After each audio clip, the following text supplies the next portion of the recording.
you think technology like ByTrack and others can be used to help maintain proper social distancing and still give a quality type of lesson? It's very presumptuous to assume that the world will be the same when this is over. In fact, there is no way that that is true. There's no way this will ever be the same. I've been I back agree. teaching full time outside with a mask on. I would say I was a biofeedback teacher before I had any technology because I was always call it come in for the real thing. I would put my hands on clients and I would physically move them. And then I'd always joke that they haven't found a training aid that replaces me yet. I cannot do that currently. And I really don't see a scenario where excessive amounts of that would be okay anymore. I really think face masks are going to become quite fashionable. I remember I used to always look at people that were wearing it at the airport like, hey, what's up with them? I think it's going to flip where if you're at the airport someday and you're not, everybody's going to be like, what's up with you? Golf instruction will be the same way. So technology, again, if I can take a positive spin on this, thank goodness this happens now, because when I set them up on a body track, I don't have to touch them.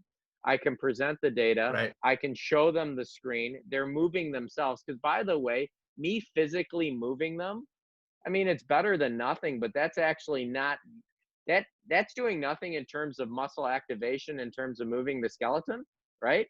So Right. it's almost like I'm moving the skeleton to move the muscles when the muscles should move the skeleton, so to speak.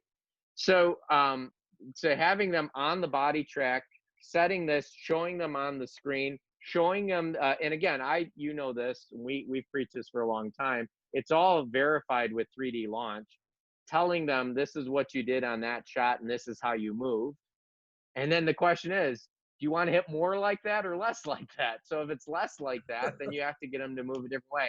I mean, I'm always amazed at how much people overthink this stuff in a lesson. So, internal and external cues, which were always the key to a successful lesson, are now more needed than ever.